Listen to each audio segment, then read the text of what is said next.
Welcome back. All right. All right. Downtimes. Cool. Yeah, and I think you send out the report, and in the TV show of this, you follow it through the pipes, and it goes up through Dunslow, across to Coleridge, through Charter Hall, through Brightstone, and then it goes across the Bowmore Bridge, and you realize that some of the piping in the Bowmore Bridge are actually pneumatic tubes, and like you follow the report through the pneumatic tubes into the Imperial Fortress that we were just in. It goes up through the fortress that is lined with these tubes, up to an office. An imperial clerk takes it out, looks at the number, takes it, puts it in a little basket. Another imperial clerk picks it up, takes it into an office. The Lord Governor looks at it, harumphs because he just had a meeting about this, cracks it, reads it, and then hands it to another clerk who telegraphs it. We follow the telegraph as it goes out of the city, up the continent to the imperial city, where there's an even more ridiculous fortress that is in the imperial city that just sits in the middle like this huge, monstrous, necromantic needle, and into the imperial office, and which I think the doors of it, are the emperor's doors because it looks like it's double doored, and each one of those doors looks like his gold mask, and like you go through, and imperial clerks in the emperor's livery are looking at the telegraph as it comes across, and they're typing it into readable reports that go into a folder that says "For the Undying Emperor's Eyes Only." All right then. And now, on that note, let's do downtime. Nice. We're important, Maya. Oh my gosh. All right. Your paperwork is very important. Cool. So I get Oh, 3 downtime sorry. actions. I believe you're still at 2, and we have 1 from the mandate to spend as we Yes. will. I don't remember where we're keeping it. Maybe we check on the mandate. We should take a look and see. There is a project that we've been working that allows us to get into the spirit wardens. We're tracking them. We had a 4 Yes. clock and a something else clock, and I remember this, but I don't see it on my sheet, so it must be tracked like here in the thingy somewhere. Yeah, I have. Is it on your sheet? Oh, Yeah. here it is. Actually, I lied. I have it on mine. It's 3 of 8. Naming a spirit warden. 3 of 8. Yes. Yeah. That's what I have too. So, 1, 2, 3, 4, 5, 6, 7, 8, 9, 10, 11, 12. I believe it was a 4 and a. Oh, I see. You have 3 of 4. Yeah, I believe it was a 4 clock and an 8 clock, and we're 3 of 4 for the first one. So Yes. Yeah. obviously we want to work on this. That's definitely a thing. Do we? What else? Oh, I think we probably have to vice. So yeah, let's figure out downtime. So you want to go first? Yeah. Sure. Who? Oh, jeez. I really need to vice. I guess it makes sense to. Oh god. Yeah. I really need to find. Yeah, I just saw the 7 on mine. Yeah. All right. Oh gosh, big question. Do we want to go vicing together, or should I go vice We with can't yet. my I friend? have a 6 clock to work on for writing. So if you want that to be one of my downtime actions, which is working on getting writing as a vice while you're vicing, then that would be rad. Yeah, let's do it. Alright, cool. That sounds amazing. It's all the Deathlands, of course. Of course. So where else would you go riding after, especially after being on that like a non-horse vehicle for some time? It's good to get a bit of reprieve. Mm. So, do you have a horse? You used to rent a horse, I guess, like or like. That's a good question. Do I we think ride I together? borrowed one from the Rowan estate, actually. Oh, rad. Because, I mean, I show up in my livery and I'm like, just making sure the horses stretch their legs, like, gotta have them be tip-top shape. And, yeah, so, that's where I'm getting mine. Nice. That sounds super good. I think mine also gives you like some kind of ward to like an anti-ghost, like a award for going out I on the think death there's lines. probably like a very it's brief clip, but like if you've ever seen like people get ready to either like go parachuting or like mountain climbing where they're checking harnesses and everything. So like standing there with my eyes stuck out, like super uncomfortable, and you're like checking the cinches, making sure my seals are good or whatever. Oh, definitely. Can you breathe? Yeah, you know. That's super rad. Let me ride. All right, awesome. Yeah. Yeah, I'm probably awkward and in this giant suit that I'm not used to carrying with all the wards and everything. Gas mask. Maya's like, dang it, that's adorable. But I won't say anything about it. Yeah. Cool. So do you want to roll your vice and I will roll my project? Sounds Cool. good. Let's see how this goes. So here's a secret for me. My project, I'm planning to roll relate because I'm learning about this through Maya. I'm connecting with her on a genuine level, and we don't exactly have a ride skill that might apply here. So I'm gonna roll my relate, but I'm gonna add one die because Maya is officially my friend. Yay. One die. Let's see how good this ride is. Ooh. Hey, it's a 6. Oh, super So good. I'm gonna get 3 ticks on my clock to have my ride vice become an honest to goodness vice. Awesome. Halfway done. Rad. Oh gosh. I might need to vice again. Like I was so stressed out. Maybe this is like an overnight camping thing out on the deathlines. I mean, your other option is to try and just run a lower stress run next time. That's true. I have 4 stress left, so I could that's this might be the time Maya traumas out. We'll see. It is good for XP, I will say that. Yes. Yeah. Okay. I'll do that. I'll run for some lower stress, and we'll see what happens. This might be a turning point in Maya's character development. And in that case, I guess we need to. We've got that free action to reduce heat, right? Like that. We can do that. We can talk about that. Obviously, we can do it as a heat reduction, or we can do it as let's have a quick talk about what our next job is. Because if our next job is another noble job, we do not need to reduce heat. It's going to be irrelevant. We might as well just start working on yet another pressure clock. But hey, buddy. What is going to be our next task? I highly doubt that we have enough money and or resources to make the Spirit Warden job our next job. That's probably going to be at least one job away, right? Like we're just going to have to roll some dice and keep working on that because we have to waste one action to finish the 4 o'clock, and then we have to shift to the 8 o'clock and actually start working on that, which is just going to take time. Totes. Yeah. So yeah, I don't know. What do you think? Yeah. No, I totally agree. Oh gosh. Yeah. I guess it depends upon like. Yeah, I guess we could keep putting pressure on the Rowan thing, like, and going in that direction, whilst also doing the Spirit Warden clocks and downtime, to try and sort of like do this in parallel.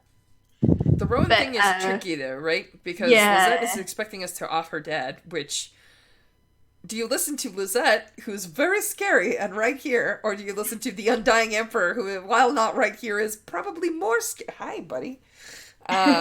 Sorry, my cats are just super attention wanty today.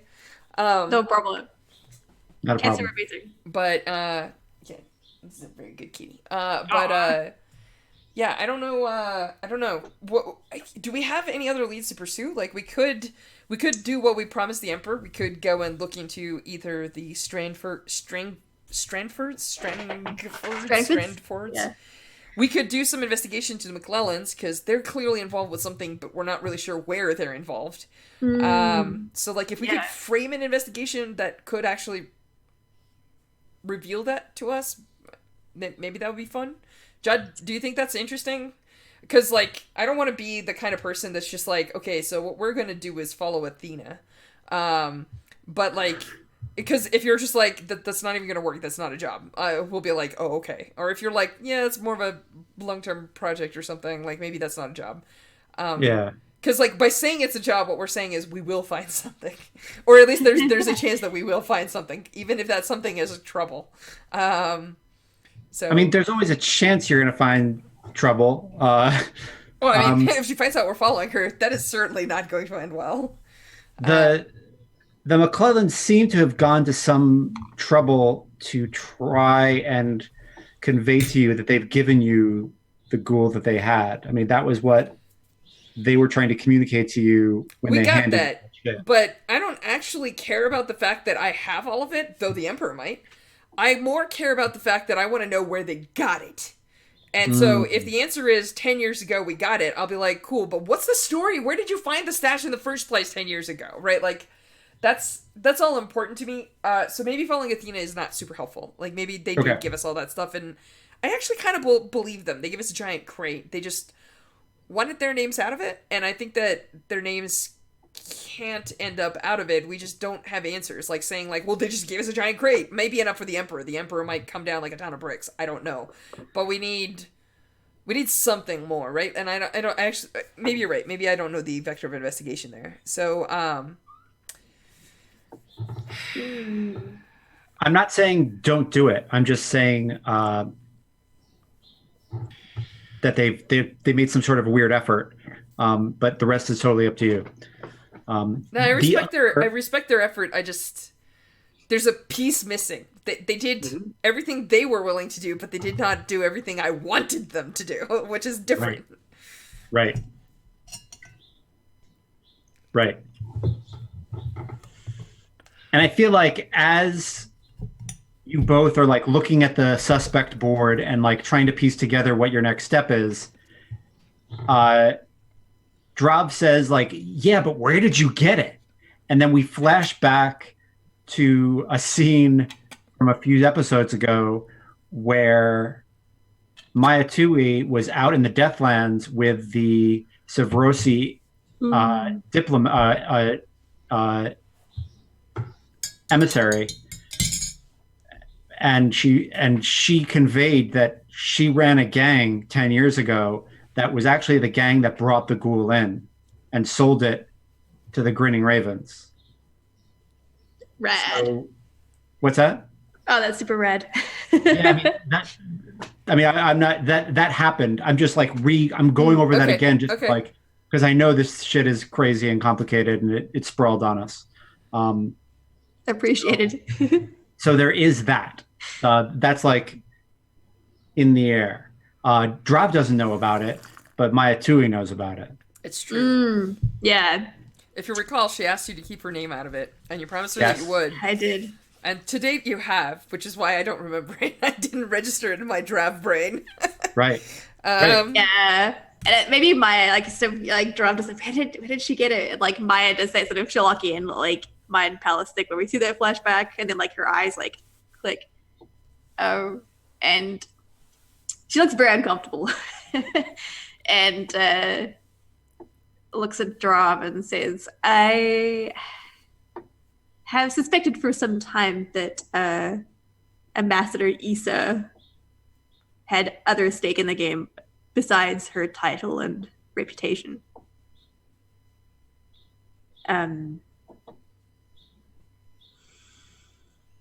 I did promise that I would keep her name out of it. However, it would be somewhat not prudent to follow all of the leads. She ran a gang back in the day, and had connection to getting ghoul into the city at that time.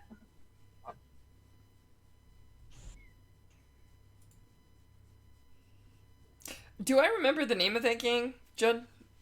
Issa's Uh, gang? I believe it was called the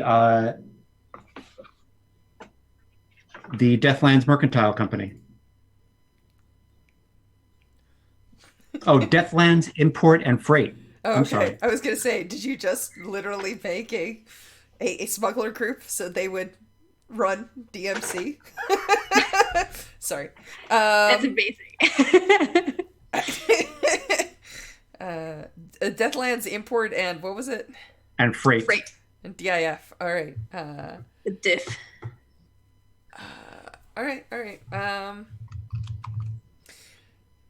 I think like Drav like runs numbers and then like a light clicks on and I have no idea if you know this, but you know he obviously asks if that's the thing that like do you mean that she was involved with like Deathlands import and freight or whatever? I do believe so, yes. Hmm.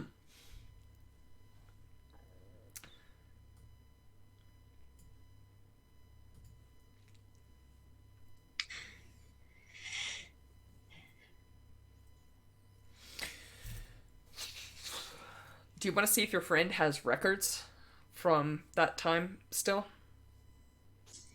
Uh, Indeed. I feel the only way we're going to figure out the source is if we go right back to the beginning. 10 years ago. All right. So do we want to talk to her, Judd? Like, and then decide our further actions because I'm still trying to figure out what the job is because that'll kind of determine what our actions are. Okay. Does that sound Yeah. fair? How do you want to talk to her? Let's do a free scene. Oh, cool.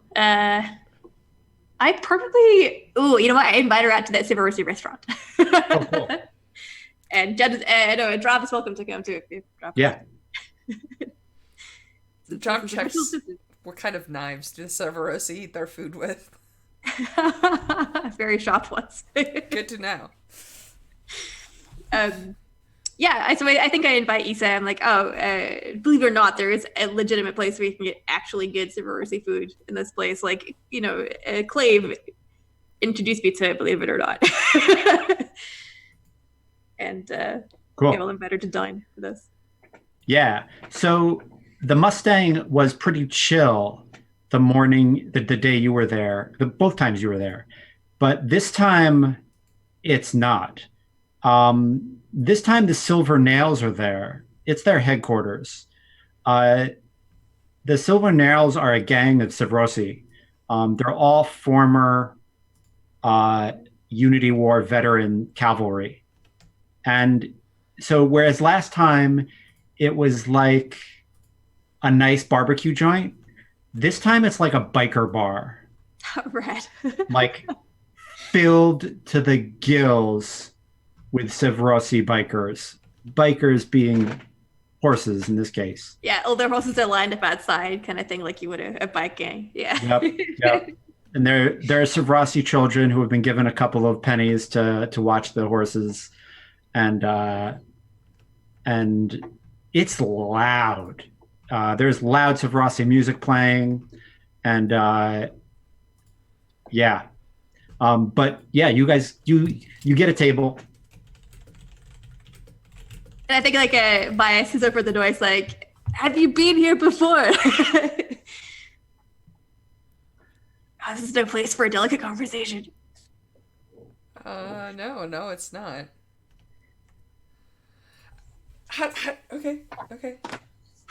What do you think, it's Rush? No, actually, I think that a loud, noisy place is a perfectly fine place for a conversation because no one's gonna be fucking paying attention. Good point. So I think that Drav like waits until like a course is served. He's watching Maya and this woman for like interactions, but he's also like clocking the perimeter and checking to see what the Silver Nails are doing. Are they paying any attention to us, Judd? No. Great. I just use the noise as cover then, right? Like, are you dressed in your blue coat? Hold up.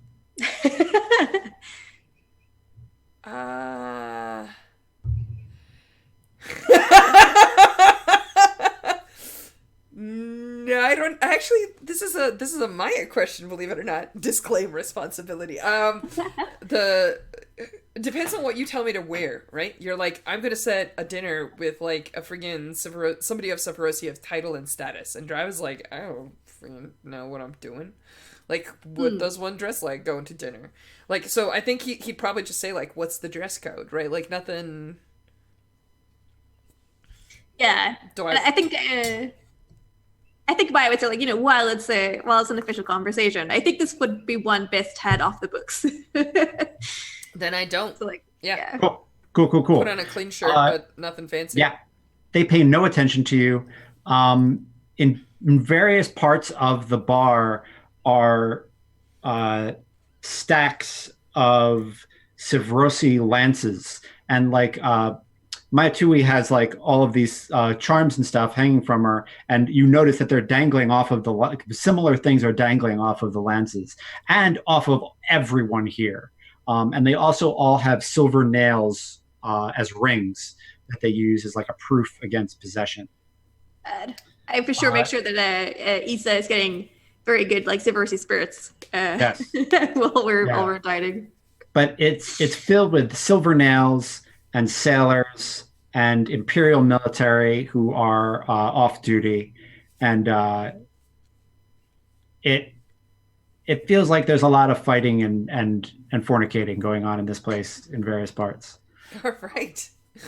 Have we eaten here before, Maya? Or just you? Because I remember that you were introduced and then you ate with somebody else, but it wasn't... I'm pretty sure it wasn't me, but I'm checking. No, I think we did eat because I was like, oh, like, come and check out this place. And it was part of our friend Clock was like, yeah. Yeah, I think Drav just, like, eyes the place around. It's just like, okay, all right, this is a thing. It's happening. Yeah, and I think when you ask Issa if she knows about this place, she says, of course I know about this place. You didn't know about this place? No, I did not. I'm so sorry. I'm a terrible host. I'm really sorry. All that matters is that we did find this place in the end, and I'm happier for it. It is a taste of home. And a cavalry woman comes up to Issa, and her coat is old and patched, and it's no longer uniform standard anymore. And it's got all the charms that you have hanging from around the shoulders. And she says, I think she has her silver nail through her nose. And she says, Issa, is this our investigator? And Issa says, this is investigator Mayatui. Mayatui, this is Suresh. Suresh, a pleasure meeting you. I think she does like whatever Sivarosi like greeting is appropriate for. Yeah. Suresh bows very low and says, and like bangs a glass against the wall, and everyone stops talking. And Suresh stands up and says, we Sivrosi, we fight their wars. We defend the the undying emperor with our lives. Long may reign the emperor, and everyone repeats. He says, but we haven't gotten the respect we deserve in this city. We haven't gotten it by a long shot. Issa's working hard to make sure that we try to get some. Issa?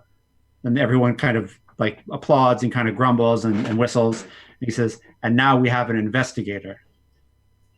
A Sivrosi investigator from the Deathlands, from the villages and the forts, with an imperial mandate, walking into powerful places, bringing down powerful people. Sivrosi. This is Mayatui. And everyone kind of applauds. And he says, a toast to Mayatui. Let's burn this fucking city to the ground, Mayatui. And I think at that point he loses the Imperial soldiers who are like, what? Until like someone explains to them, like, oh, it's just a Sivrosi saying. It doesn't mean we actually want to burn it down. We do.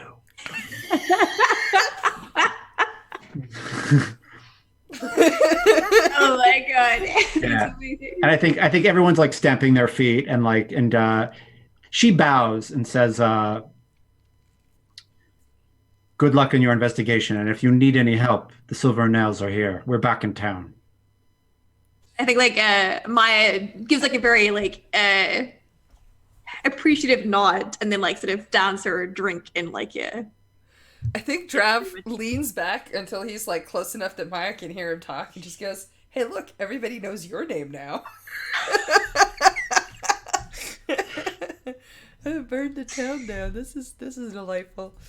This is amazing. So And I think Suresh also leans into you and says, "It would also be a shame if you left town without spending the night with me first." And I think at that point, Issa steps in and says, "All right, Suresh, you took your shot. Leave my investigator alone." Actually, can I snap into this convo for like a split second, Judd? Please. I think I look at Suresh and I go like, "Hey, Suresh, so you've known Issa here for quite a while, right?" Yes, since the old days. Old days. When was that? Pretty good. You know exactly what I'm driving at. Oh yeah. You want me to roll? Make that roll. All right. What kind of? Let me figure this out. What dinner plans? This is about to get super fancy. I hope I don't get murdered by a bunch of scary silver nails. Did you maybe help with that or?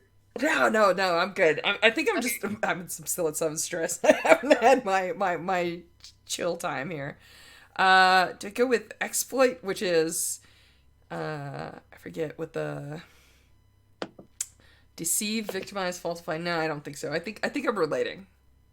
Yeah, I think I'm relating with this person. They're like, yeah, and I'm like, what about the old days? I'm like, yeah, I'm like, when were the old days? So like, just give me one hot second. Yeah, I think it's risky. What's my great. position? Risky, great. All right, risky. If you're relating, it's risky, great. Yeah. Excellent. How's it going there? Ooh, it's not going great.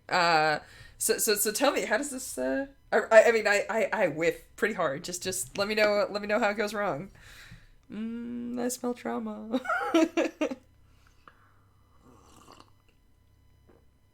Oof.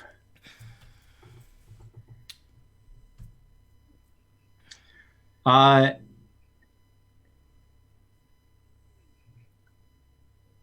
think it turns and Suresh grabs your throat and lifts you, Darth Vader style, and says, "You're supposed to be investigating non-Sevrosi. All right, go ahead. You're supposed to represent us." And I think now you're in a desperate situation. Cool. Can I intervene? I feel like this is No, that's fine. We're still desperate, but Yeah. if you intervene, I won't have to roll assault dice. That'll be super great. I would love that more. Yeah, I think the way Maya intervenes is like she says an idiom in Severosi, but it says it in quite a cutting way. Like, and I think the effect of it is like a friend of mine, like sort of it's a Severosi kind of thing, like, you know. Yeah. And it's like it's a nice phrase, but yeah, she says it with like a sort of judgmental, like a little bit of venom behind it. And I think then, and she says like, Suresh, you're quick to jump to conclusions. We are indeed looking outside of Severosi purviews. But if we want to get the bastards that have been peddling this stuff, we need to look at its origin. And you and I both know its origin has a place in the Deathlands. And I guess I'm relating to him. Or Cool. Yeah. Was it desperate great? Oh, shall I push myself? Oh God. Is that gonna trauma you? Not yet. I'll have 2 left after. It's true. I will push myself. All right. Oh, I got a 3 and a 1. Failure on desperate gets bad. On the other hand, you get some XPs, I think. I get some XPs. All right, let's see how this goes. He fuck. This is why we play games with dice. She squeezes Drav's throat and uh, throws him to the ground. I think Level 3 harm unconscious? level 3 harm. Yeah. Do I actually take, so like what kind of harm is it? Is it like knockout or is it like actual level 3 harm? Like crushed windpipe. That's technically 4, but close.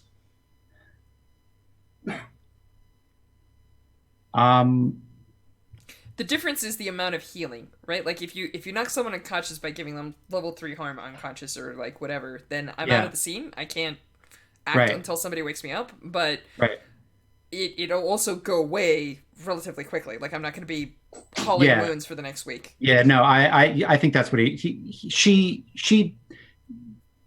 does an arterial choke with her hands, which is crazy and next to impossible. But she does it, and she knocks you unconscious, level 3. Yeah, and I think she spins on Maya Tui. You're on your own here, friend. Oh God. And the bar stops. She throws Drob to the ground like a rag doll and then spins on you and says, "You're supposed to be representing us." God, I can resist like her choking out Drob, right? No, it's done. Oh, it's done. Okay. Yeah, 1, 2. I could theoretically. It's harm coming at me. I could reduce it to 2, but honestly, I'm like by the time she picked me up, I was like, "Cool, I'm gonna assault or not." And you're like, "Let's not." I'm like, "Well, I feel like this is appropriate. I will eat this harm." Right. And I think Maya like draws herself to her full height, like in the. I imagine like they're in a booth, kind of like or table kind of orientation. But, like does not back down from Suresh, even though Suresh is like.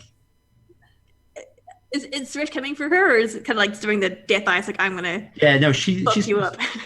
She's just staring you down, and she's not coming for you physically yet. I have gonna link this pool back to us, back to our houses. I have a suggestion for you, Maya. I don't know how you're gonna go. I could have insisted that you bring the actual mandate with you, like the seal and everything. I think that there's probably going to be a slightly different reaction, like because right now they're blustering, right? Like they're like, "Oh, this is what we do. This is kind of what we want to do," right? But like when you put the mandate in front of them, what you can actually try and like force is like, "Cool, my job is to do the job for the Emperor." Like, here's the seal. You've got 2 choices now. Either you can back down and fucking understand what my job is, or you can tell the Emperor to fuck off. In which case, this ends a different way.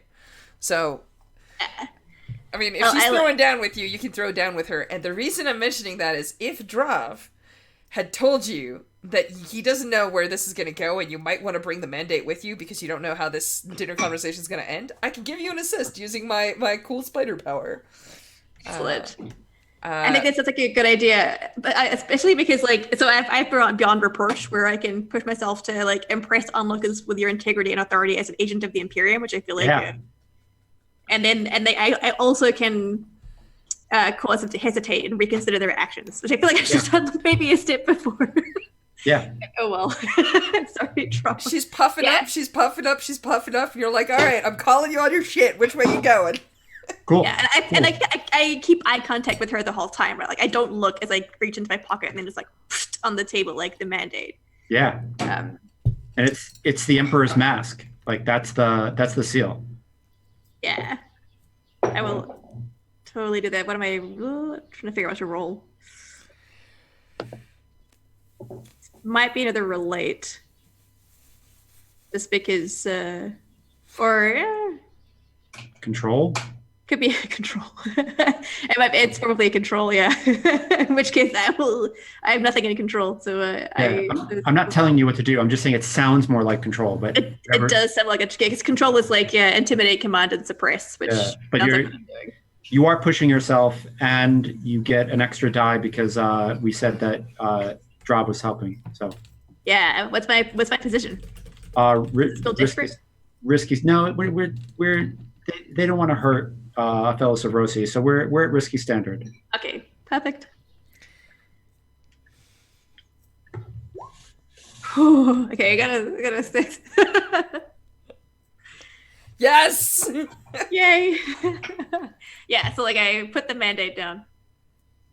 No, no disrespect meant to the Undying Emperor. Of course not.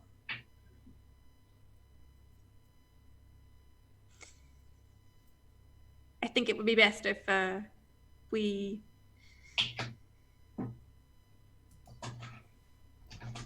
we walk the lines that we are supposed to walk. And this is mine, and you have yours. And I don't think it would be wise to question where those lines are drawn. Yes, ma'am. I'll wake your friend up. Thank you. I think I like close it out with another like Zipperosi idiom, to sort of like try and smooth over any like bad blood or misunderstanding between he and I about like we're both have the same roots, like we both have the same whatever plant life grows out of the Deathlands, like we share those roots. Awesome. Yeah, Drav, you wake up to Suresh, kind of. I think She like actually, when you know what she's drop. doing? Go ahead. She picks up your heels so that the blood from your legs flows down into your head. She says, "It was a blood choke, not an air choke. Don't be a wimp about it." Dusk Wells. As I'm coming to I go, Rona, I don't remember that hold, but like, Yeah. Oh yeah. Yeah. I think I dust myself off and well, like, no, I definitely I stand up and I assess the situation, and even though I don't 100% remember what happened right before I got choked out, I think I get the gist here. So I'm just like, that was really good. Like, like I give him like the we're cool. You did a really cool chokehold that I don't remember, but yeah. She picks you up and sits you in your seat and gets you a drink. And then Issa says, "Yes, as I told you, it was the Deathlands Import and Freight that brought it in. We sold it to. I mean, Do you have records, ledgers, notes, even memories where you're gonna write down everybody that you gave crates to?"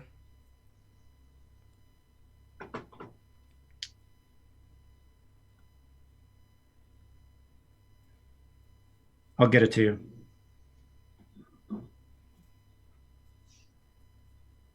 Did you know? I just have one question. I just look at her real calm like, and I say, "Did you know what it was you were bringing in?" No, I didn't know till years later.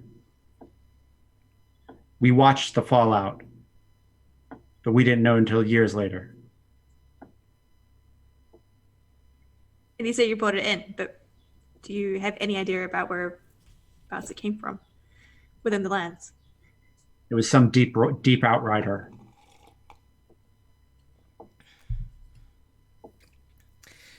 So, as a point of note, by the way, like when we sat down and we started talking and having dinner before this whole shenanigan happened, Drop was very calmly like just drinking water.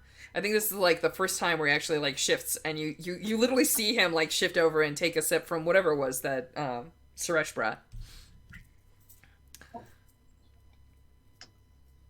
Cool.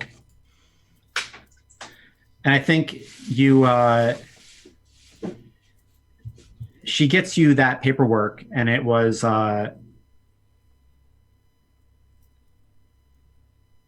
2 cases to the Grinning Ravens, 2 cases to uh, 2 cases to the Lampblacks, 2 cases to the Red Sashes, and 2 cases to the Crows.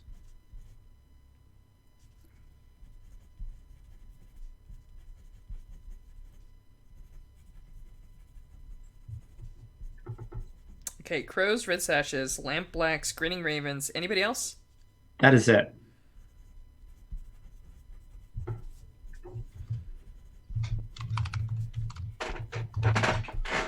Now, I have a question for you, Judd.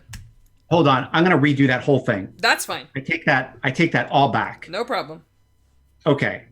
It is the Grinning Ravens, and then it's 3 other gangs who have all been obliterated. Okay, that That's who makes she's lots to. of sense. Yes. I'm not even sure the Reds, like some of those gangs were around 10 years ago, and it doesn't make a lot of sense. But So- they're all gangs. Yeah. I need you to flashback me a particular observe here, which Yeah. is when we were in the room with Lizette, and she had me on her operating table, as it were. I want to do, just like you were showing, like, previous scenes and stuff like that, I want to zoom in on a specific thing, and I want to understand something. The Rowan House crates, do they have, like, a Grinning Ravens, like, knife marked into an edge or something like that? Because we Yes. would have marked Yep. our product in some way. All right, Yep. cool. They do. So then it's 2 cases to the Grinning Ravens, and then 2 cases to 3 other gangs, all of whom have been obliterated, right? Yeah. Cool. I will ask you, just for us doing case purposes, if we can name them for next time. It's not important right now, because ultimately what I'm trying to do is I'm trying to do all the math, and it sounds like there are 8 cases total that went out. Okay. And so it sounds like the Rowan House obliterated the Grinning Ravens, and they still are 2 cases. So like that Right. that math makes sense. Okay. I think that what we're going to try and do is we're going to try and piece together who has which of the other cases and which ones are missing. Yeah. And I think my math is 6 cases total. Where are you getting 8? Oh, you said the Grinning Ravens got 2, and then 2 more to 3 other gangs that were obliterated. That's 2, 4, 6, 8. That's all I did. Okay, so I'm sorry. It's 3 gangs total, 2 Got other it. gangs that were No problem. obliterated. Cool. The other gangs are called, one of them is called the Hellcats, Nice. and then the other one were called the Orphans. Aw. All right, got it. Is it because they make orphans or because they are orphans? They were orphans. Aw. All right, cool. Sweet. Rad. Nice. Cool. This was actually super productive discussion with this woman. I think I'm very glad. I think that we can actually send a report to the Emperor, and one of the I think in fiction we now know that the Emperor gets our reports directly, and we can stop prevaricating. But I think Drav is still kind of a shifty / suspicious mother effer, and I think he sits down and like, he probably is still cautious, but what he says is that they found the notes of a previous gang, and they verified that at the time 10 years ago only 6 crates entered the city. So as part of the investigation, we are planning to track down where all those cases are / ended up. And if there are more, we will know the answer to the Emperor's question, which is someone now producing it? Yes. Which was something the Emperor asked us and we didn't know, but now we at least have the parameters for that investigation. We know that if it's more than 6 cases, someone is producing it. And so, like, that's actually a big thing. So once you do that math, you realize that no one is currently producing it. All right, Red. Can I identify... So looking at the cases in lockup, because we got some cases from the McClellans, and we got some cases from... the original, like, Yes. Yeah. The original Lamplex. scene. Can I identify where those cases, which of the groups those cases may or may not have gone to? Totally. Awesome. It takes you a couple of days to get it done, but you find that you look at the crates that you got from the Lampblacks, and you find the Hellcats' old claw mark on the crate, and it just didn't seem like anything at the time, but now it does. And then the McClellans cases all have uh, all are wrapped in blankets from a long burned down orphanage. Okay, cool. Nice. Rad. So that means that we know where the McClellans one ended up. And if the McClellan family somehow was responsible for like breaking apart the orphans, then we understand where they got it. And Right. that tells me that there is less of an investigation there. I don't know how you feel, Maya. Um, I think even like it takes you a couple minutes to find like old investigative reports on Bluecoats eradicating a tier zero gang called the Orphans. yep. Like just fucking stepping on their necks. Yep. Like and like even in the reports, it's like 20 people knocked down this door again. There were three in there. There were 3 kids in there, and they were not sent to Iron Hook, died in it due to injuries sustained. Okay. Mm-hmm. Yeah. And McClellans are a founding family? Just Yeah. double checking. Okay, so they would have picked up the news from somewhere. All right, excellent. So we have an accounting of most of the crates. We're still missing one. Is that right by my math? Yes. Okay, because we know for a fact that the Bowmore Jr. got some of his drugs from Lizette, and we know that Lizette spent some of the drugs that she had for parties and stuff, which means Right. that there's one crate there, and I'm assuming the other crate is the thing that divvied up and hit the streets, which is how we found anything. Right. So that's the 2 green engravings are accounted for. The McClellans only gave us 1. Is that correct? The McClellans gate. Well, it was one big crate, but it was 2 crates. It Okay, was so it looks not- like there's goods from 2 crates, but they might have sold some or used some or whatever. But like, Yeah. it accounts for where both crates ended up. Yes. Because like now what we're talking about is vials, not crates, right? Right. And, Right. and the Hellcats went to the Lampblacks, of which there were 2 originally. One was found on the bridge, and the other one is vanished. Is that correct? Because there was like That is one correct. missing. That was Okay. correct. So like as of now, there's 1 crate that's in the wind, and then but you know that there are 2 more in the Rowan house. Okay. So Maya, we don't really have a lot of options here. It looks like the 2 last remaining paths for us to investigate are either going up direct into the Romans and trying to figure out how to play the end game there, or to try and burn through our final investigative clock on the Spirit Wardens and try and deal with it there. Do you have preferences? Oh gosh. My thinking is, yeah, I feel like we can maybe bluster our way through like the Rowan line of investigation, because like we kind of have a lot more facts there and can leverage the relationships we have. So we've done a lot more work there. To go for the Spirit Ones, yeah, I feel like that's like we still have 9 bits on those clocks to like chip away at before we can really begin to narrow down on any of the Spirit One stuff. Because like even then, that'll just give us like a Spirit One, right? Like who we can follow or bully or try to get us in, right? The Spirit Ones are scary, scary people. They're full of ghosts. Oh yeah.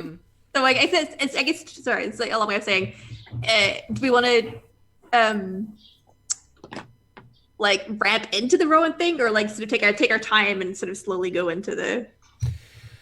Well, we know a couple of things. We know that there is an eel house. We know that there are guards that know about the eel house. We know about the fact that Lord Rowan did kill the ravens. We do know that all of his crates have raven logos on them. This is all evidence. This is evidence that we can collect and we can arrest him, right? Like, by the book, as the Emperor said. Lizette is a little bit trickier.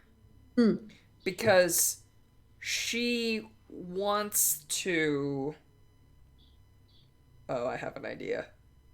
What is the idea? Oh, this is a terrible idea. Oh, it sounds amazing. What is the Okay. idea? So the Silver Nails have said that they will assist if necessary. What if we do not kill Lord Rowan, but we stash him in the Deathlands because no one's gonna find him there, and we convince Lizette that we killed him and get her to bring us in on the plan? What do you think? Oh, that sounds fun. Oh, shit. You're gonna pretend to kill. Do it. X Let's do Spider. That sounds explosive and fun, and Lauren's on board. I think there's probably a scene where Drav tells you this plan, and he's staring at the mandate, and he's staring at that golden goddamn mask on the mandate, and then he looks at his like murder board, right? And then he makes that decision, right? Like he's not gonna kill Rowan. He's gonna actually play this straight, and he's gonna take him in by the book, right? And so like you see him turn around, and he's like, and he lays it out, right? He's like, look, if we're gonna take out the Rowans, you and I have both talked, and Lizette is awful. Like, I have no idea what that son is like, but if we're gonna take her in, we need more proof, right? Like, because Rowan is dead. Like, we have him dead to rights. We have all the pieces that we need to arrest him. But Lizette is... We watched her murder a boy. We can take her in on murder charges, but we can't connect her to the mandate per se. That's just a piece. If we need to, like, haul her in under some pretense, she did murder a guy. A noble guy, but, like... and so that's something that we can use and leverage in conversation with her. But yeah, I think my plan is we stash her dad, and yeah, do you want to do that? Is that cool? Yeah, that sounds super fun. All right.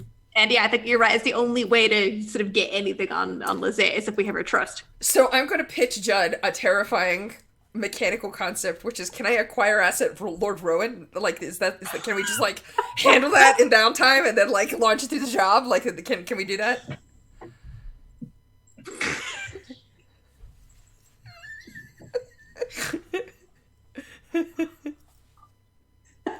I'm going to say no. I'll tell you this. How about apprehending Lord Rowan is the engagement role? Okay. And it might go a little sideways. Okay. And if so, we'll deal with it. Oh my god. I love the idea that the silver nails are there. I imagine that the scene as we're rolling the engagement roll is you and Lord Rowan taking a ride around Duskwall, and then like there's this thundering sound as the silver nail gang rides by, and then that's when the kidnapping is attempted. And we'll see how the roll goes.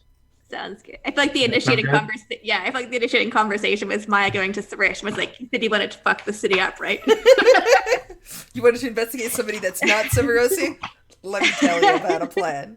All right, awesome. They're totally into it. Okay, before we launch into that roll, which I think is awesome, I still need to vice, and I still need to do my downtime actions real fast. I can just bullet through them if you want. Let's yeah. Super fast. I do want to have a conversation with Hopper and Rona.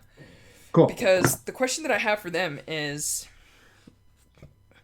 I mean, I don't lie to them. I tell them what I found out. I'm like, look, I found out who did this, and I was like, I was this close. I was this close to getting him, and then I got dragged in front of the Immortal Emperor. I say it like that, right? Like, yeah. and I'm just like, and I can't. I can't. The thing that I want to do is not a thing that I can do, because if I do it, then there is no future. Like, and actually, I think he's. I think when you say I was dragged before the Immortal Emperor, they both think it's a euphemism of some kind, and they're like, "You mean like you had your come to the Emperor moment?" No, I mean like I was in a room and talking to him while he was still in the Imperial City using some weird ghost transmission tech. So you did drugs and you hallucinated? Nope, that was a machine. I literally, he knows my name. He reads our reports. He reads our reports, yes. So Hopper said, I just want to get everything. You were going to kill Lord Rowan because he's the one who killed our gang. Yeah. But right before you were going to do it, the Emperor showed up Yeah. and talked to you and told you not to? Yeah. All right. I think this Imperial mandate has been too much for you. And I think you've snapped. Yeah. And I think so there's a psychological term for it. Like you've given your fears a face, and it's the face of the Emperor, which is a very fearsome face. That's very reasonable. And Hopper. you're having a breakdown, Drav. Like this is too much. Hopper. They're building a room in the middle of the governor's mansion. I may be able to get you on the staff. I don't know. I'm serious. This is real. You know, it's weird because there are two kinds of justice, right? There's the justice of the streets. There's the kind of justice that our gangs engaged in all the time. And we knew that you could go down, and when you went down, you had to throw down. Like, we lived in a different world. But what he wants me to do is to trust the imperial justice. And we all know that usually the system grinds us under the heel and devours us and spits us out, and it doesn't care about anybody that lives in Dunslow. But I had a man in a gold mask tell me that I needed to do this the right way. I needed to do this by the book, and what they actually mean is like via the investigation and via like my Bluecoat status. And it's the first... Rona says, "This guy's gonna pay." Yeah, their titles will be stripped of them, all their power. I don't even know where he's probably never going to see the light of day. Largely That's because better than killing him. Do it. I think Drav like blinks twice because he's looking at a cutter, right? Like the cutter's first solution is violence. It's better than killing him. All right, so remember my vice's obligation and its obligation to my old gang, and I think that this is pretty clear cut what my obligation is going to be. So I'm going to roll my vice dice real quick. Awesome, do it. Let me just do the... Somebody told me once that there was a vice button. Aha. And I get one bonus dice because I'm doing this with friends. Hey! I clear 6 stress. 1, 2, Awesome. 3, 4, 5, 6. I'm going to go into that pretty sharp. What else are you doing on the downtime? I worked on my ride vice. That was my second action. I have a third action.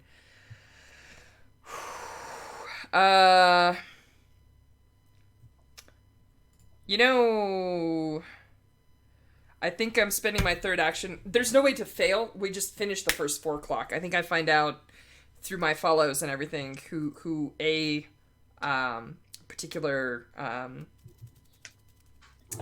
my brain is not working. Spirit Warden is.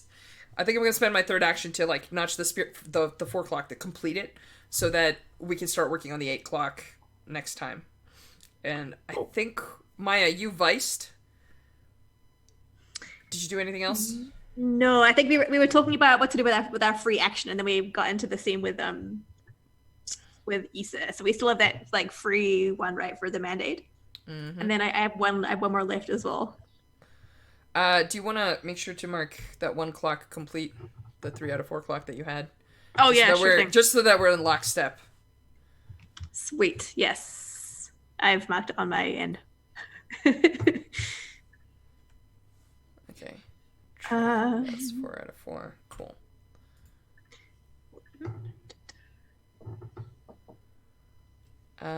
Cool.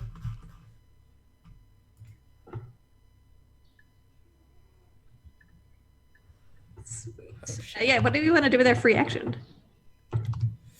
Actually, if I could do it the other way, if I could do the long-term project on the free action, I just noticed that I have level 1 harm. I wouldn't mind recovering so that I can at least get the recovery clock going. Yeah, awesome. Totally. All right. Awesome.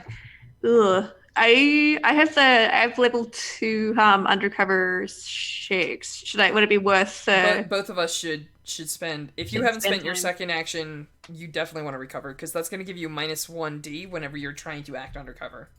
Well, actually, actually it's probably going to be applicable in this next job, and unfortunately you're not going to recover all the way. I'm still grazed and I'm shaken. Both are level 1 harm, but I think I can get that rolling. Is it worth just starting that clock to like begin healing, or is there more? Well, I mean, we talk to Judd and we say like, look, if we do this job and we're not undercover anymore, would undercover shakes still apply? Like, would it go away the same way that unconsciousness does? Yes. So maybe you just take the penalty when it applies and burn some stress. You know what I mean? Yeah, totally. So I have one more free action, one more downtime action left. Vice again. If you're high on stress, vice again. You need to be as clear on stress as you can be for this job. Then. Sweet. Yeah, I will vice again.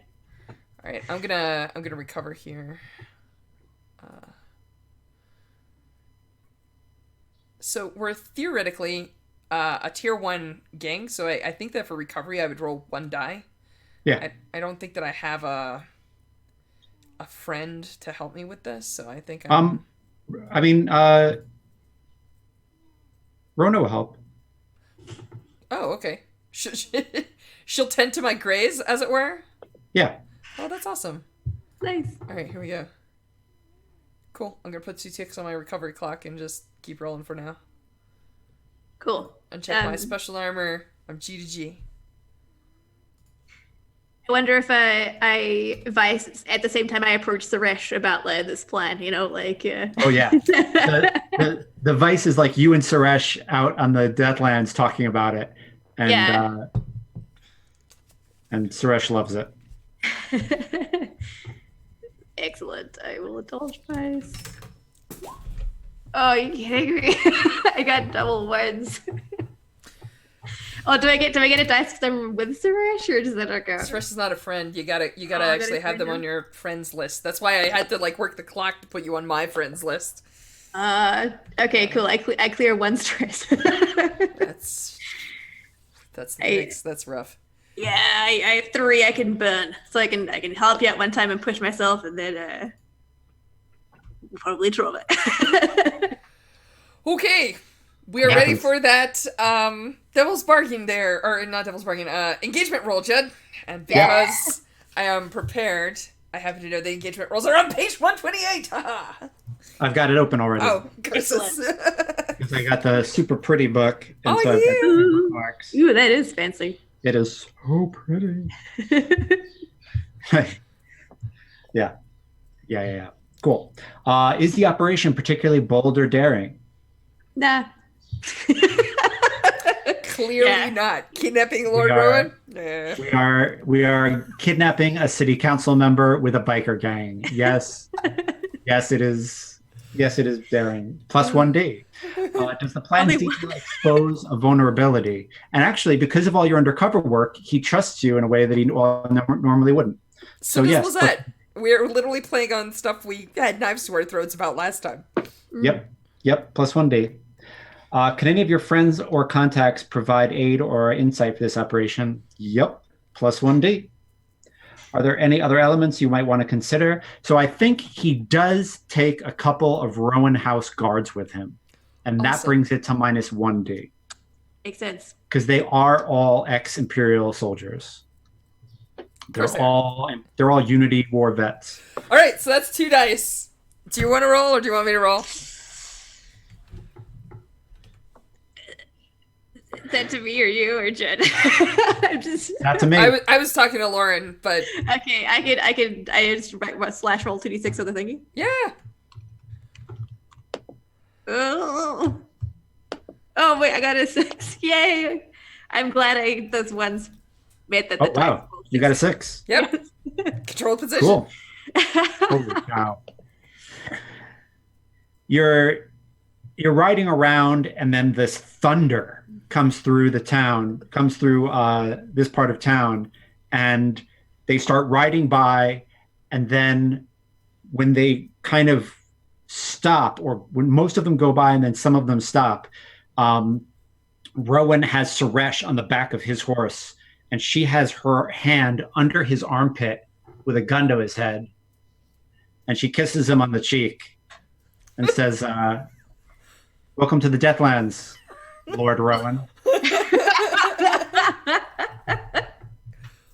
And the guards, he looks at his guards, and his guards have lances crossing their necks and their hands up. Nice. Do we play our cards? Do we tell him what's up, or do we let him stew? Because, like, we can get the guards to cooperate, and, yeah, I think that's... Oh, good question. You can tell him like he's more valuable alive than dead. So like we would not be so foolish as to. Yeah, and I was actually thinking about asking Judd if we could finagle it to make sure that it's the guards in particular that happen to know about the eel place, because if we can get all three, we will have somebody else for, like, testifying. And I think Yeah, that the it's guard- as easy as pulling out the Imperial seal and showing it to them, being like, and show the seal and be like, yo, so, sorry about this, but, also, this is done under the Emperor's will. So sorry, but, you'll be expected to testify and you're screwed, big guy. I think so. Yeah, definitely wave that around. Imperial mandate. What is this? And Seresh says, "This is justice, bitch. Deathland's justice. We'll hold him for you." All right. I guess we ride back to the house. So Suresh is a Deathlands vet. So before you leave, Suresh says, "We're going to be in a small fort in the Lost District. Okay. If something goes sideways, that's where you'll find us." I know the way. Very good. And they thunder out, and like a group of forces like get around Lord Rowan so people can't see him. She puts a hood over his head, and they ride out. Nice. I don't All feel right. bad about this at all. Part 1. Part Done. 2, super dangerous, but we're going in. Let's go talk to Lizette and see if we can convince her to do the things that we need her to do. Awesome. Yeah, that sounds good. So you make your way into Rowan House. Lizette thinks that her father is dead. Ruby says, Ruby, the little girl who has become like a staple of the Rowan House, says, Lizette is waiting for you at the atrium at the top of the tower. And Lizette is waiting there, and the sun is setting over Duskwall, and there are 3 new faces at the table. Lizette says, "Sit down, my friends." And she holds her class up and she says, "My father is dead. I am the Lady of Rowan Tower." And everyone says, "Long live the Lady of Rowan Tower." Here, And she here. says, Yes. "Allow me to explain who my friends are and what it is exactly you're doing here. You've become a part of something greater than just the ascension of myself to the Lady of Rowan Tower. My ambitions are quite above that. This is my friend Kendra Colburn. She's been my best friend since I was a little girl. The Colburn family is down on their luck, but if it wasn't for some bad luck, they would be considered one of the founders. This is Crow Helker. He is a demonologist on one of my father's Leviathan ships. And this is Lieutenant Brace Rowana. Kendra, Brace, and I were all good friends in school, and we came up with this plan years ago. Brace, what was the last name? Rowana, which means that she's some cousin of the Rowans. So you don't know this, but there is a drug going on. The ghoul is a drug, but it is more than that. My father and his cronies have figured out that it is also a important alchemical ingredient in the Undying Emperor taking his spirit out of his body and replacing it with sheer will. He's not a vampire, he's not a hull, he's something else entirely and something new. And no one knew how to do that until 10 years ago, when the Strangfords, the McClellans, the Bowmores, and the Rowans found out that ghoul was in the city, and we acquired it. The Rowans didn't want any part of this, so they backed out. And that is the root of our feud with them that has gone back a decade. The older generation wanted to make their own Undying Emperor in all of them, these ridiculous, greedy, petty old men, wanted to make themselves their own emperor and declare Duskval a city-state. However, that's not my plan. I'm not going to be the undying emperor. I'm going to be the undying empress. And in an immortal state, with power and majesty behind me, I am going to send a proposal to the undying emperor recommending that I become married to him and live forever at his side, ruling the imperial states as such. The Rowan House and Rowan Tower would become an imperial seat. And I would sit above the Lord Governor as the ruler of Duskval. I do not want to depose the Emperor. I want to equal the Emperor. And that, my friends, is the plan that me and Kandra and Brace came up with almost 10 years ago. And we brought Crow Helker into it so he could help with the alchemical aspects of this that are above our expertise. And Crow says, this is the craziest shit I've ever heard of in my life. But if it makes me the admiral of fucking Duskval, great.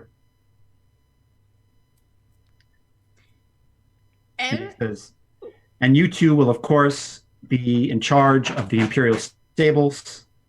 And because she still thinks you two are Sevrosi horse trainers. Oh, yeah.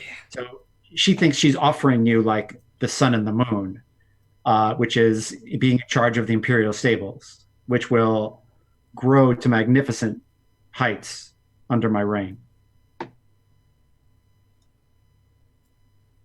And everyone's looking at you because you two do not probably look surprised unless you're like really like, you know, but what are they saying when they look over at you? Super quick flashback. So Lauren, nah, F it. I'm about to spend 2 stress. Judd, I'm a do like a way flashback. This is a little wacky, so bear with me. We might have to put a lot of stress on this. I think that there's like a moment where we flash back to the point where Drav was talking to one of the attendants of the whatever they're called, the little like machine people that do the machine stuff for the holographic projector, right? Yeah. And Drav is basically like, so this transmits our images back and forth very clearly. And he's like, but are the lenses only because you need to see? What if you only had to hear? And you know, he starts like trying to talk to them. Because what I would like to flash back to is I would really like to have a recording device. It doesn't have to be transmitting, but I really need to have a recording device now. And I'm okay paying however much stress is necessary for it. 2. I mean, two's the maximum, obviously. Right? No, actually it is not. Technically in the book it says 2+. It's just that everyone sees the 0 with a big explanation what 0 means, and 1, whatever 1 means, and 2, what the 2 means. But it does say 2+. You can make it more. All right, so I am going to make it more because it's unprecedented, right? Yeah. And so I'm going to say it's 4. That's fine. I'm paying it. 2, 3, 4. We're good. Boop. Paid. So that got transmitted to the Imperial Tower on White Crown. I love it. Yes, if you're allowing that, I was expecting it just to be recorded. But if you want to, if I could get away with transmitting it, that's awesome. That's awesomer. I mean, we could have like flashbacks where I convince Ruby to mount a transmitter somewhere up here at the top of the tower or whatever. Cool. That's fine. I'm cool with that. Yeah. That's probably why it's 4, because it's like 2 to 3 steps. I don't think we can just. We saw it running along wires, right? Like so, like I don't know that we can just like. Maybe it can be wirelessly transmitted very, very briefly, but through the ghost field. No, I think you're recording it. Okay, that's fine. You're recording it onto like a wax cylinder. Yep, that sounds good. Nice. So Maya, how do we want to play this? Like, we weren't planning on arresting her right now, were we? Because I mean, this is totally opportunity. This is where we take off our disguises and slap the mandate down and just wreck them. Yeah, I know we weren't intending to, but this might be a good if we have like the recording of it, it might be a good time to take her in. Yeah, I'm okay with that because the other option is we got to convince them that we're on their side and we're totally in love with this idea, and then leave, deposit our stuff, and then walk back in with like an army of bluecoats. This is way more dangerous, right? Like, because our house guards are here, and like getting out is going to be tricky, but it's way more exciting television, and I'm down for it. Oh, totally, yeah. And in fact, like further, I kind of feel like Maya does express like surprise, and then like asks Lisette like, "So, what new features will you bring to Duskfall as equal of the Emperor to try and like get her to talk more about what her like mastermind plan is, her goal of for being the Empress?" Well, I will make sure that the families who provide the Leviathan's blood for all of the continent get more than their fair share, and the Leviathan ships are fair are and their crews are well compensated, and I will uh, use my personal imperial guard to exert my law across the city. This place has been lawless for far too long. Funny you should mention that. Is this weird? Is this at that point? Is this for the Yeah, I think this is where we call the bluff, right? Yeah, okay, Yeah. let's just do it. I think this is the point where like I pull off my freaking charm so I don't look like a Severosi. I slap the goddamn Imperial Mandate down on the table and go, the Emperor might have a few words about that. Yeah. I mean, This place is lawless, huh? Like, yeah. there is a law, actually, and funny, I was always wondering what you thought exactly the Emperor would say about, like, even if you became the Undying Empress, building an army and an entire thing, it's very ambitious. Good job. Also, by the way, you're under arrest. Yeah. What? Are you fucking joking? You're at the top. What? I pull out my cuffs.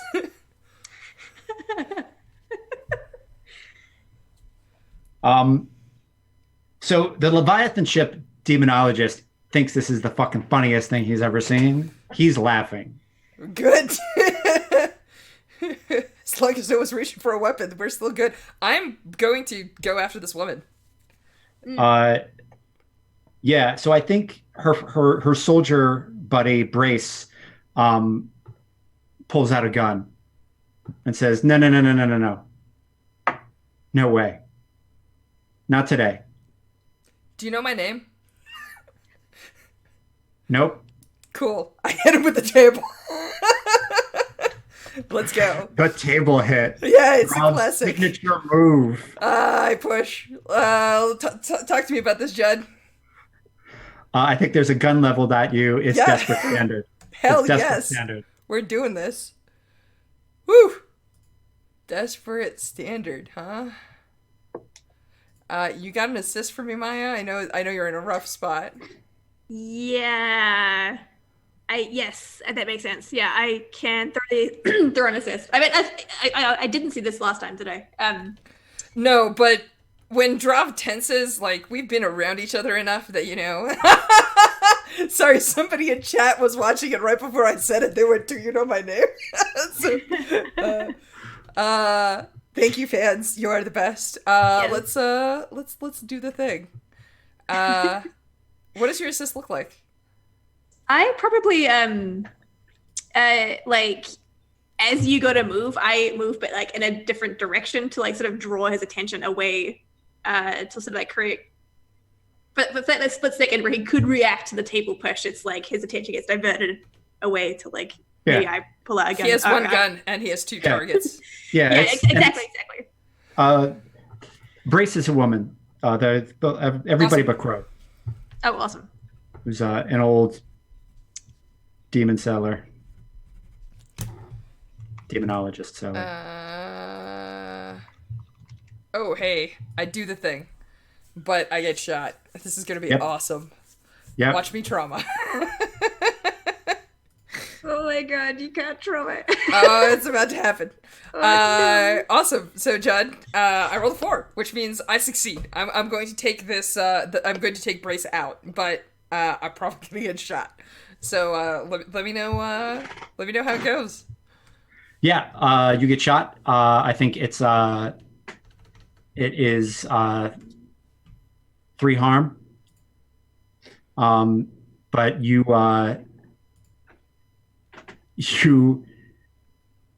knock Brace. I mean, do you knock Brace right off the tower? No, I think I think all of these people are getting arrested, and as per the Emperor's will, we're not killing. I think had the Emperor not said don't murder these people, I would have. But I Okay, think that's so actually I think- why I get shot, is because I do the table shove, the gun, and then the flip, the gun fires off into Yeah. it, and sort of like there's that moment where I have the chance to like shove them off the tower, but I hesitate, and that's actually why I get shot. Cool. So you get shot, you fall on top of the table. It is a heavy wooden table. And I think when you fall on top of it, you feel like vibrate through the wood, her hip crunch in an audible way that you will take with you to your grave. Yikes. I think I throw the manacles to Maya and I just say finish this. Yeah, I think I swiftly catch them in a super cool way, and then yeah, just very swiftly pivot to like sort of secure Lizette. Her friend Kendra has broken down crying. Lizette pulls out the knife that she put to Drav's neck a while ago and says, "Do you think I'm just going to let you do this?" Of course, I don't think that. I see what you could do, and you are terrifying, and that is exactly why you cannot reign as the Empress. You would be my personal investigator. You would be in charge of enforcing law in this city. Don't you understand what you're turning down? I think Maya says, "You seem to misunderstand me, Lizette. I could not give less of a shit about the city. There's only one thing that I care about, and it is not this place." Cool. I think it's risky standard to try to get the cuffs on her while she's holding a knife on you. Excellent. I can push myself in the line of duty, so Sounds good. I will do that. I spam my special armor. Oh, yes, yeah. Oh no, I Cool. got it too. Cool. Well, at least it's only risky, so you're probably gonna get her stabbed here, but you can test it down. Yeah, totally. She grabs the manacle chain with one hand and stabs you in the chest with the other. Nice. I feel like as she does some Harm 2. lavender-colored dust leaves my body. Do you have level 2 harm already marked by any chance? I do. Then my recommendation is that you take the hit and just try and finish the job or something. Okay. I have 1 trick left in my arsenal, so we'll see. Excellent. I took the level 2 harm, stabbed pretty bad. Cool. And shoulder. Cool. I think Maya tries to grit through this pain, right? Like she tries really hard not to like yell out. Yeah. And do you want to make your move, Drav, or should I grapple Lizette a bit more? Do you want me to try and put her down here? I can try. Yeah, like I can No, try. I mean, I'm pretty good at this. I've got like 3 dice in assault. I'm about to get a push in. That's gonna be 4 base.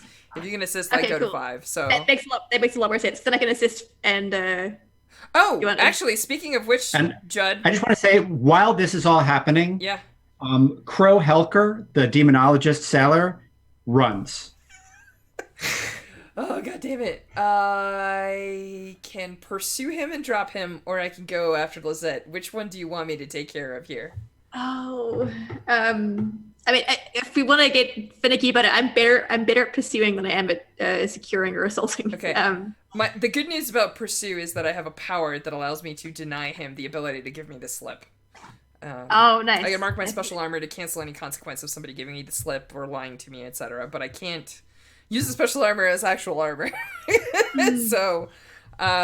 So I'm actually, I have 2 dice in pursue, and I'm pretty good at catching a person. But I also have a hell of a lot of assault. You just tell me which problem you want me to solve.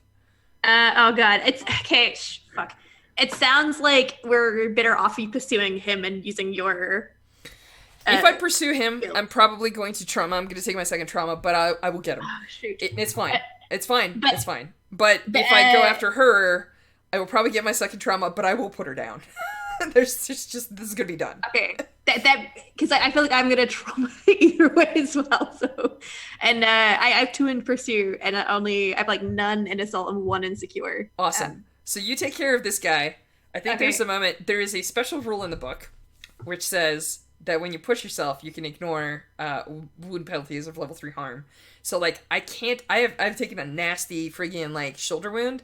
This is how you do that scene in the movie where somebody who's like terribly wounded gets that like one final gasp where they like leap for someone, you know, and try and do like an action. This is like the whole, you know, sitting in Alien with the bomb, you know, like in the hallway, right? So if I push myself, I can actually take an action without my penalty, which I'm planning to do hilariously using the same power because it allows me to push myself in the line of duty.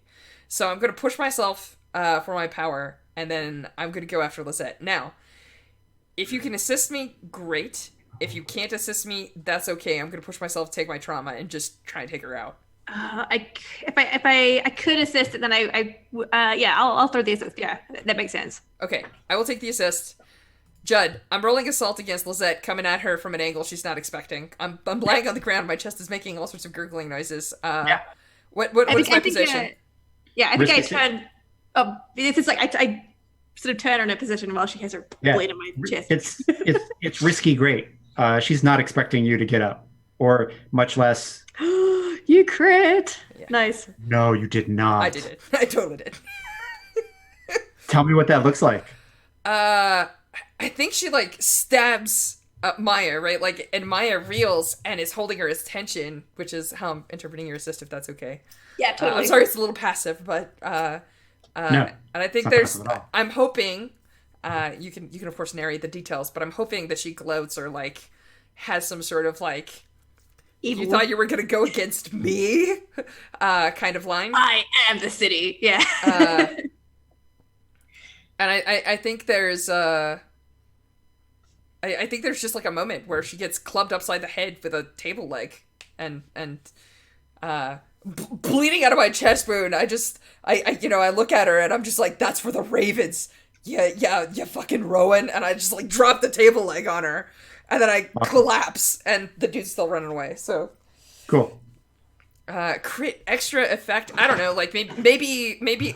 Hey Judd, I'm gonna pitch you an extra effect if you're okay with this. Let's do it. The extra effect can just be that we're gonna be able to get these folks down to the base where we have people waiting for the arrest anyway, so that we're not gonna have as much of a fuss trying to get them out. Because I feel like neither I nor my friend are really in great shape to deal with like fighting house guards while dragging people out. Is that okay? Right. Yeah, for extra effect, I'm willing to say that like the tower just falls. Like, yeah, like by falls over. I know that that's happened in previous games you've played. Okay. That's why I was laughing. I mean, my brain went there too. I mean, you club her, you shackle her, you show the Imperial, you show the thing, and the guards get talked down by the servants. And like they just open the gates to the Bluecoats. That's what I'm going to say is the extra effect for bringing her down, if that's cool. Yeah. But does Crow Helker get the hell out of there? Is the question. Let's find out. Yeah. Okay. I think. Yeah. When Maya sees Drop, get up. She's gonna and catches Crow leaving. Yeah, she's gonna book it after him, like with that sort of sore shoulder, but like still powering. I'm swaying on my feet, but I'm just like, go. Can this is a really silly question. I've totally forgotten how items work in terms of the benefit they provide. Like, if I spend an item from my like load list, does that give any benefit? What did you want to do? What did you want to use? I was thinking of using an unusual weapon, which is like my Deathlands like whip lasso thingy. Like it's like a long range kind of like used for taking down people in the Deathlands to sort of get a good like hook on his like a wrap around his leg or something, so I can just him back. He's almost at the stairway door, and you take out this whip. That's awesome. Risky standard. Excellent. And I'm securing. Okay, question for this is some blades boost stuff. I have 1 stress left, so I will trauma if I push myself. Is it worth it? How many dice do you have? I have 1 dice. Yes, I'm about to give you a second. You definitely want a third. Okay. So the second is I'm going to use my mastermind ability, my spider ability, foresight, which is that I expected that somebody was going to run. So, among other things, Maya and I, like, you can flash back to, like, what is our plan for this, and we actually, like, drew the maps, the escape routes, and, like, I'm just like, okay, but remember that you can use the servants' entrance. This guy is not gonna know that you can get down to the kitchens as fast as you can. It'll give you a chance to cut him off. So I'm gonna use my foresight to give you an extra die, and in my opinion, do you have any trauma already? None. I am trauma-free. This is where you get the Sherlock obsession with the opium, huh? Yeah, totally. I say do it. Come on, join the XP train. You know you want to. Exactly. Yeah, I'll trauma out for an extra dice. So that's it's +2. It's standard +2. Yeah, sweet. I got a 5. It's not a 6, but it's a 5. Cool.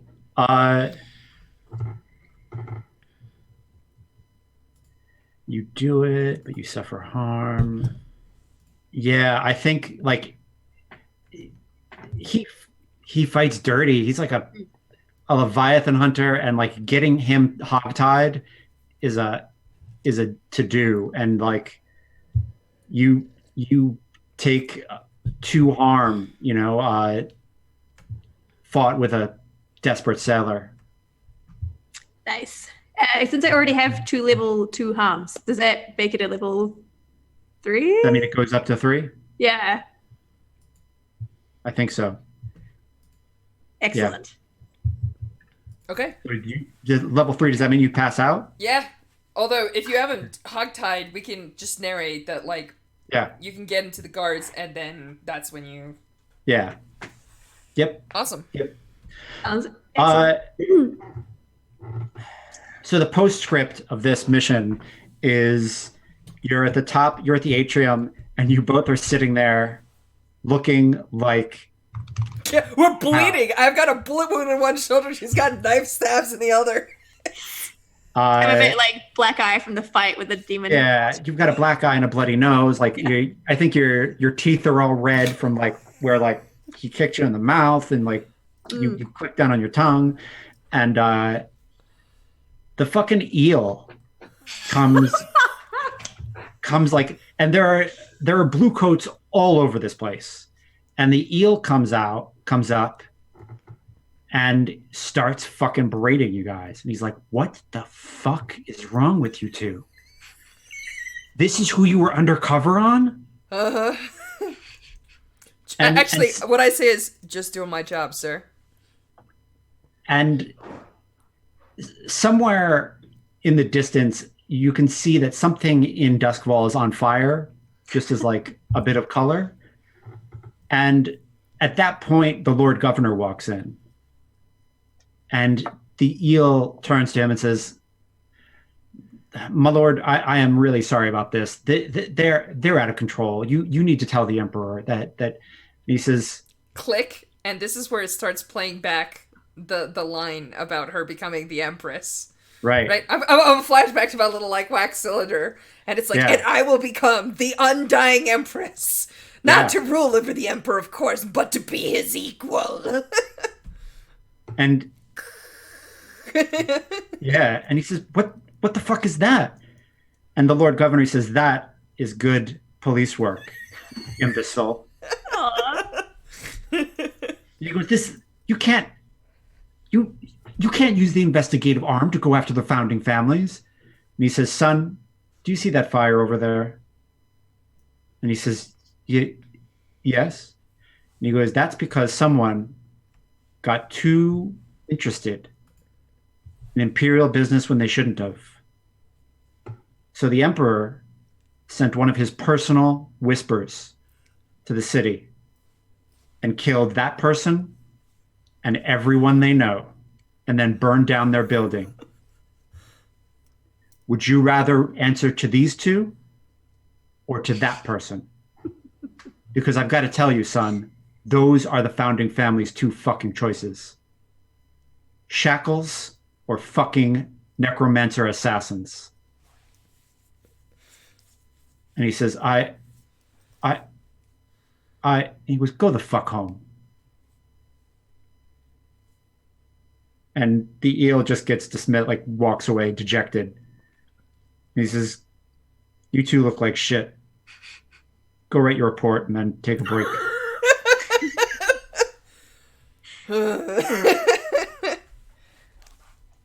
I think my quietly says like, so like it takes one to know one kind of like if he's gonna call us, we look like shit. He smirks. He smirks and says, I'll send my doctor to Dunslow. Make sure he makes it out alive, please. Okay. Awesome. Do we want to wrap there? I know there's still an entire investigation remaining about the spirit wardens, but this feels like an episode end to me. How you yeah. All right. Do we want to do XPs? Yes. Are we? So actually, let me ask you a frank question. Are we planning on doing like the last segment of the investigation here next time? Is it like the last leg, as it were? Yeah. Okay. We could, or you could. I don't know. This feels like a climactic season finale. That's why I was double checking. It does. I don't know if we. And the other thing that we could do is we could just say like season 2 opener, and we could like deal with the spirit wardens and everything, and then we could have like a flash forward like 2 years later or something. We could yeah. All right. Cool. So let's do XP, because if we're continuing the show, then obviously I want my XPs. Damn it! I took a trauma. That's XP. So. Awesome. Woof. Oh my gosh, I am hurting. Do you want to go first? Oh yes, of course. Okay, so I did my disparate action ticks. Mark XP or 2, if it occurred multiple times, if I honorably did my duty in service to the Imperium, or I did what's right. Jesus. Is it a twofer? I think that's a twofer. Excellent. And I expressed belief drives heritage background. Twofer. Neat. And I have. Does it count for struggling with the issues of visceral trauma on the session new trauma, or is it like the next one? Gaining a trauma is struggling with the trauma. Excellent. Then I will take an XP for struggling with my trauma. That is me. Awesome possum. Cool. I'll go next. I only had one desperate action, believe it or not, and I put it already in force. My you served your precinct by laying down the law, or you did what's right. I think this is actually the first time that I probably end up on that laying down the law line pretty strongly there. So I will argue for 2 XP there. That was some epic laying down the laws. Oh, definitely.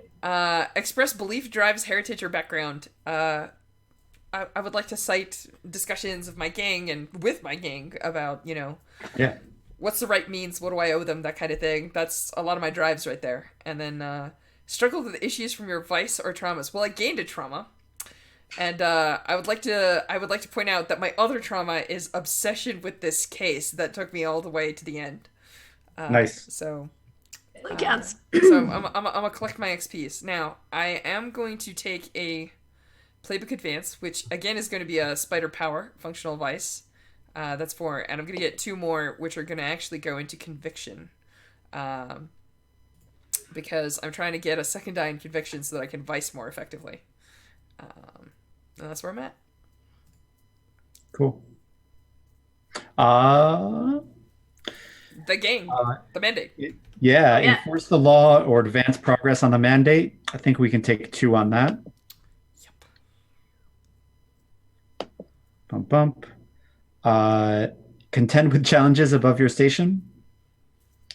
I think that's another 2, yeah? Yep. So now we've got an advance and we're up 1. Yep. Bolster your crew's reputation or develop a new one. I think we were ambitious. If we Yes. did not have ambitious already, we should have ambitious. You did have ambitious. All right, then. Express the inner goals, drives, inner conflict, or essential nature of the crew. Yeah, big time. All right, cool. And we can talk about what we're going to take as our advancement. Yeah, Yay. yeah. But I have ideas. Ooh, what are your ideas? The one that's most fancy is there is a mandate-specific thing, which is like the Emperor can grant us sanctions, which allows us to ignore an entire subset of rules by his command. So, like, for example, you know how, like, usually you're just like, murder is bad. We could just murder with impunity. Now, I don't want that one. What I do want is jurisdiction over the goddamn spirit wardens. So, like, that's an advance we could take, is just overrule them on matters. As, like, show it and force them to take off their masks if we need to. That sounds pretty rad. It's not a thing that anybody else is allowed to do, but we are allowed to break the law by imperial edict. We just have to choose how. It's not for anything. It's like a specific branch, like Yeah, totally. But that's something we can talk about. We can talk about the wording, what context, how far we can stretch it, all that stuff we can talk about in between. But that's an idea I have, and failing that, I have a list of 7 powers ordered in order of recommendation that we could potentially look at. Nice. Most of them have heat reduction, which is really something that we've been struggling with. Oh yeah, big time. Although, just as a reminder, if we start a new case, if we start a completely different case, the mandate goes away and we just get a new mandate. It's the mandate is weird because it resets, because it's only for like the current case, which I don't really have a problem with. But your XP, your character advancement, stays with you. And I have a very long list of things that I need to get. So, all right. So anyway, that's my idea for the mandate. It's something to talk about maybe between now and next session. Cool. Cool. So that's XPs. Do we have anything else, or shall we do outros? Yeah, we can do outros. All right. Well, let me adjust this so that we have our fancy heads up. And yeah, who wants to go first? Or actually, I'll go first so that I can do smooth outro. Hey folks, I've been Strash, he, him. I play Drav on the show. I also run Thursday nights a Band of Blades campaign here on this channel. And speaking of Band of Blades, if you're watching the show and you somehow magically don't follow me on any social media, the Band of Blades book is up for pre-orders on the Evil Hat site. So we're doing like a big media push next Tuesday, but for right now, which probably means nothing to you because you are probably watching this on YouTube. But for right now, if you want, you can go to the Evil Hat site and you can get yourself a fancy copy of this outrageously thick 464-page book that looks ginormous and awesome. So hopefully all of our hard work pays off and folks love it. And if they don't, that's okay. Not every game's for everyone. Don't at me. Lauren, take it away. Yes. Hello, I am Lauren Shide. I am at the Story Kiwi on Twitter, and I just recently dropped a website, which is thestorykiwi.com, if you want to look at what I've done for editing. I didn't know this. And, I'm going right now. it just has like the game design stuff I've done and like my editing box. So if you're needed a TTRPG editor, you can feel free to hit me up there. And what else? Yeah, just like finishing up Girl Underground and all that jazz, which is an Alice in Wonderland PBTA style game. And next time, I am super looking forward to seeing the explosive end / beginning of season 2 and all that stuff. I don't know what to expect, but I'm sure it'll be super fantastic. And I also look forward to more of Judd's pictures.